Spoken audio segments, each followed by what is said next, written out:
Well, hello again, and welcome to episode 2 of the EnglishAnyone.com Power Learning Podcast. I'm Drew Badger, the co-founder of EnglishAnyone.com. I'm an author and an English-speaking confidence expert, and I'm here to help you get fluent faster. Let's begin.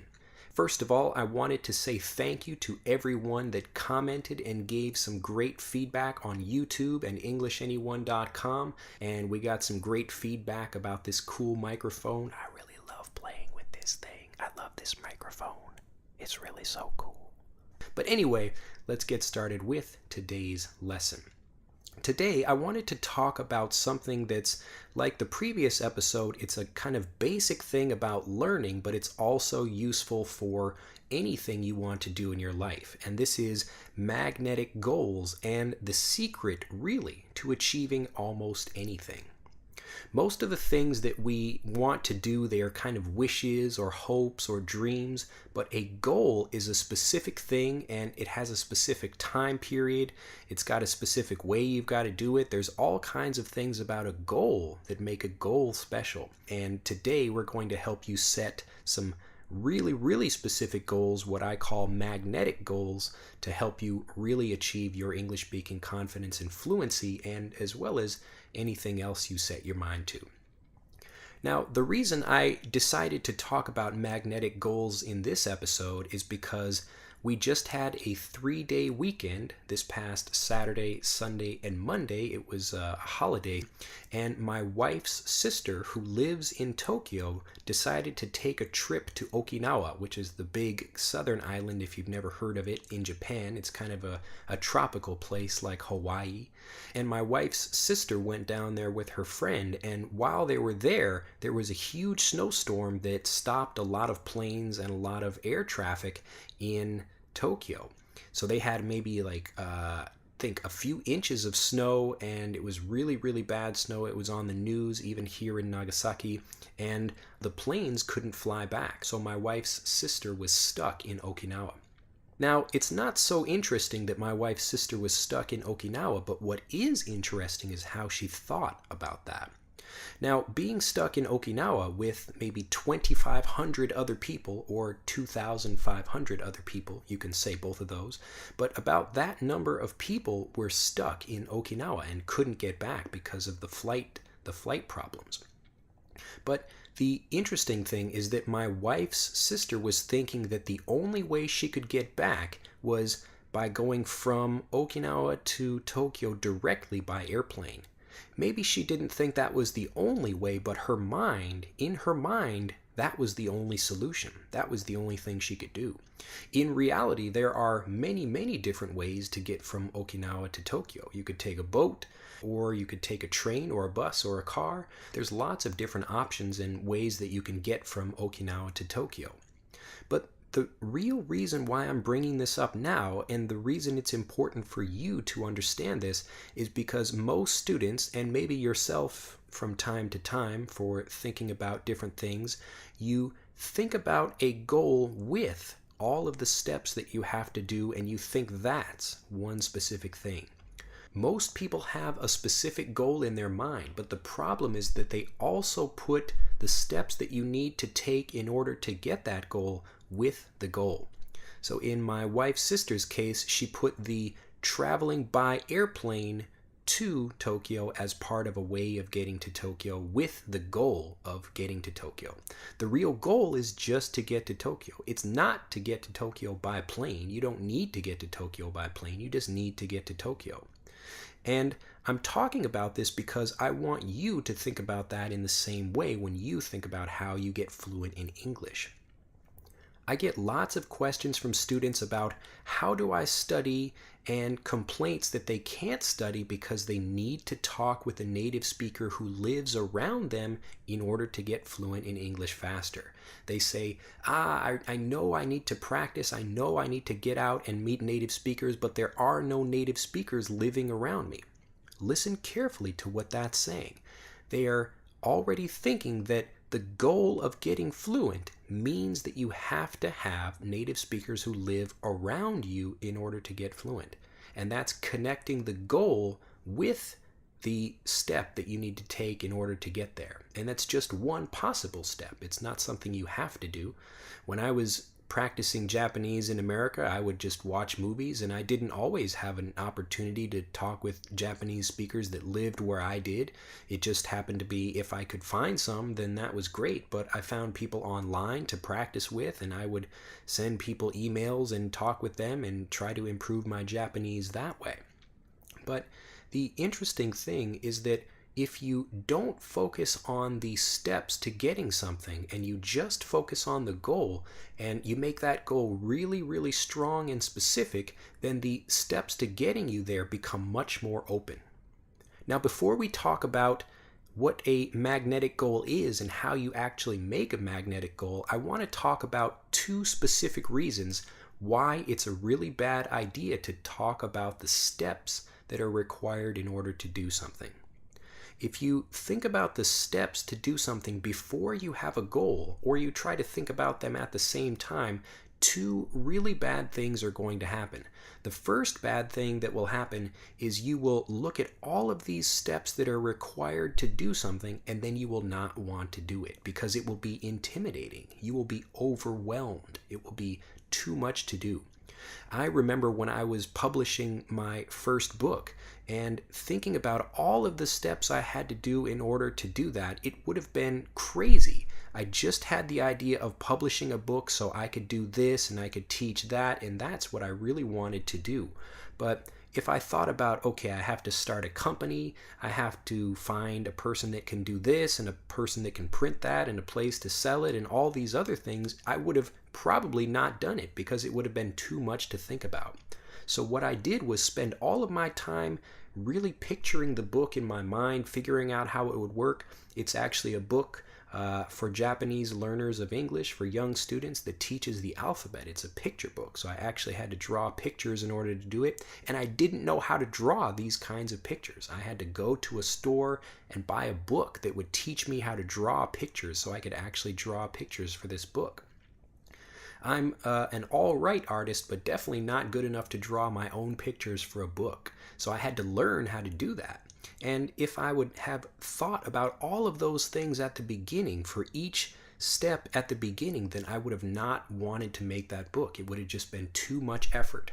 And I know a lot of students think the same way. They think, okay, I have to buy this book and I have to study for years and I have to find people and spend a lot of money in order to get fluent. But if you think about all those things, then you are beginning and you are setting yourself up for failure because it's going to be too intimidating and it's just going to be too much of a hassle for you to want to do those things. So that's the first bad reason why you don't want to think about the steps to doing something before thinking about the goal and really making the goal strong, which we'll talk about in a minute. The second reason it's a bad idea to think about the steps for doing something before you really focus on the goal is because you blend or you mix the goal with all of the steps and you think that you have to do certain steps to make a goal. I see this all the time in Japan, that people want to do something and that they have to do it in a certain way because that's just how it's been done, or what they hear from other people about how to do something.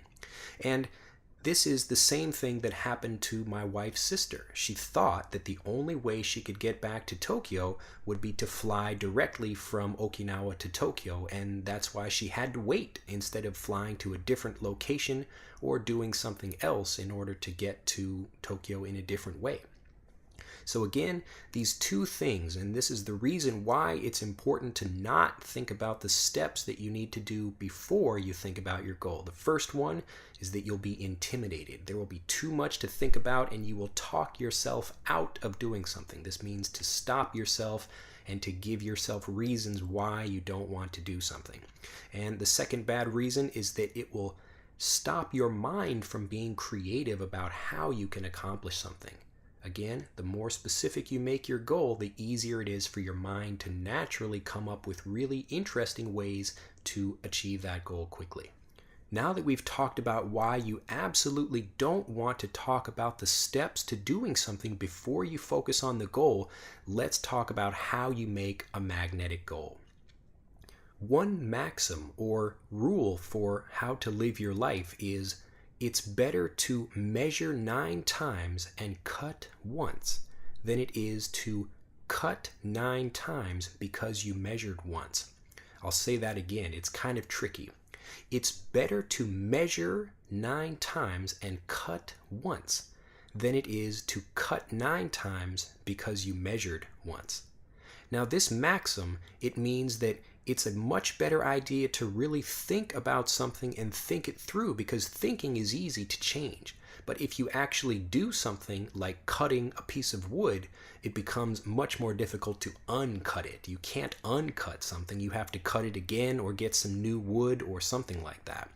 So, since you can't uncut anything, you really want to plan well and measure many times before you cut a piece of wood. In Master English Conversation, our Total English Fluency program, one of our monthly lesson sets talks about maxims and expressions and things like that that people use in English. And one of the tricks to remembering these is to shorten them to something that people already know. In this case, we say it's better to measure 9 times and cut once. That's all you need to say. It's better to measure 9 times and cut once. And all this means is that you really want to be specific and think about something and be thoughtful when you're thinking about a plan or a goal. And that way it will be much easier for you to achieve when you're finally thinking about how to accomplish it. So thinking about that maxim, let's get into magnetic goals. I want you to do this with a bit of a homework assignment. And I honestly, if you do this homework assignment, if you try this with me right now, you will start thinking in a different way, and you will be amazed by how your mind begins opening up to lots of new possibilities and lots of new interesting ways of doing things, because you're really focusing on the goal and not thinking at all about how to do something. A magnetic goal is a goal that's so strong it pulls you to it automatically. And we're going to talk about how that works using this homework assignment. The first thing I want you to do is get 3 pieces of paper, and you can use a pencil or a pen. You can even do this on the computer if you like.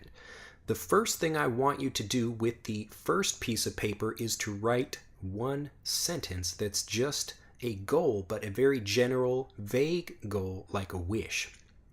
You can write something like, I want to go to Africa, or I want to speak English fluently, or I want to eat Chinese food for dinner. Whatever the goal is, it should be just one sentence. So write one sentence on the piece of paper. Now I want you to take the second piece of paper and write maybe 4 or 5 sentences about that same goal. Take the same goal and just be more specific about it. I want to go to Africa in 2016. I want to go with my friend and take my family, and I want to see all kinds of animals on a safari. Whatever the goal is, just write a few sentences and make it a bit more specific in your mind. With the third piece of paper, I want you to cover the whole sheet of paper with writing. Again, do this on the computer, or you can do this with an actual sheet of paper and a pencil and a pen. But really think about how you feel while you're doing the goal, what you're going to be doing, who you're going to be with, how's the weather going to be, what you're going to be wearing, all kinds of things like that. And you'll notice as you read back over all 3 of these sheets of paper that the third sheet with all the writing on it is the most magnetic. So let's say my case, I won't talk about everything because that would take too long, but I'm in Africa, and right now I'm walking along a safari trail and I'm looking at some elephants. There's a whole family of elephants there, and I can see it clearly in my mind. I can smell what the grass is smelling like, and I can see some other animals walking around. I've got my safari kind of brown pants on and a safari hat like Indiana Jones, and I'm with my friends and family, and we've got our really nice cameras out, and we're taking pictures of all kinds of animals, and it's in the summertime and it's kind of hot out there. And again, I'm being really specific, and I'm doing this to give myself a good idea of what I want, but also that my mind starts really seeing this and seeing that it's possible to have this in my mind. you'll notice that everything you see in the world was created 2 times. Everything you see in the world was created 2 times. The first time is the creation in the mind of the creator. So for me, even with this episode right now, I had to think about, okay, what am I going to talk about today? And an idea came into my head, and I thought about it, and it sounded like a good idea and something that would benefit all of our listeners like you. And then I created the actual episode. So what you are listening to right now is really the second creation. The first creation is in my mind, and the second creation is what you actually see or listen to or anything like that. If you look out your window right now, everything that you see that was made by people that began with an idea in somebody's head. So it was created twice. So what you're doing when you create something on a piece of paper is you're really making it very strong and magnetic in your mind. And once you've made the magnetic goal and you've made it so specific and so clear, then it will be incredibly easy for you to actually think about how you want to do that. Because you'll have known when you want to do it, why you want to do it, how you'll feel, what you'll be wearing, who you'll be with, all of these things. And for learning English or whatever your goal is, you can even do this homework assignment for that. But don't just talk about, I want to learn English. And maybe this is something you would search on Google, or you're looking for English lessons or something. I want to learn English. And you write that down on the first piece of paper, but you'll notice that the goal is not very magnetic because it doesn't give you any kind of specific information about when you want to speak and who you want to speak with and why you're wanting to learn English. So if you really want to become a fantastic speaker, be specific. Think about what you want and make that goal incredibly magnetic. Make it so strong that you have to achieve it. You can taste it. You're so hungry to get that. If you want to be fluent, why do you want to be fluent? You can take your time, really write down your goal, and be incredibly specific about it. Think about walking around downtown. Imagine yourself actually being a native English speaker. Right now, your English is pretty good, but maybe you worry about your pronunciation or your accent, and you want to be able to sit down at a bar or a restaurant or at maybe a sporting event, and you want to be able to talk with other people just like you're a native English speaker. You're not scared. You're not thinking about what other people will think because you know your accent is fantastic. And these are the things that if you write them down, it will become so clear as to how you can actually do those things.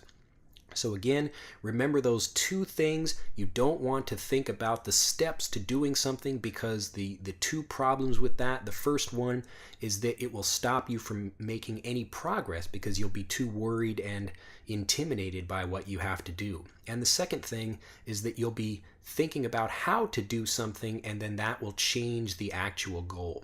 So really have a fantastic magnetic goal in your mind and believe you can do it, and you will go on to achieve amazing things. You will become a fantastic speaker, and you can become fantastic at anything else you set your mind to. Well, I hope you enjoyed this episode of the Power Learning Podcast. If you have any questions, please comment down below in the YouTube video comment section or on EnglishAnyone.com. You can also write a review on iTunes. If you have an iTunes account, we'd really appreciate that so we can start reaching more people. And if you're ready to speak English and live the life of a native English speaker without fear, and you're excited to get out and to speak confidently and to receive all of the fantastic opportunities that come with being a native speaker, just the same way it is for me being a speaker of Japanese here in Japan. I can walk into places and people treat me differently. It's really interesting now that I know the language as opposed to when I was just moving to Japan and I couldn't communicate with people. It's like I become human in a way. And the same way when I'm teaching young children, now that I speak Japanese, they respect me much more, and they listen to what I'm saying, and they follow my advice, and they actually learn English a lot faster. But if you want to experience the same thing in English and be able to use English and travel anywhere, begin your free trial of Master English Conversation. There's lots to learn and lots of great strategies that will help you get out and speak fluently to practice no matter where you live in the world. Begin your free trial of Master English Conversation and start speaking and thinking like a native English speaker. You can practice anywhere and at any time and meet people all over the world to practice with, and you can begin learning for free today at EnglishAnyone.com. Have an excellent day, and we'll see you next time at EnglishAnyone.com and right here on the Power Learning Podcast. Bye-bye.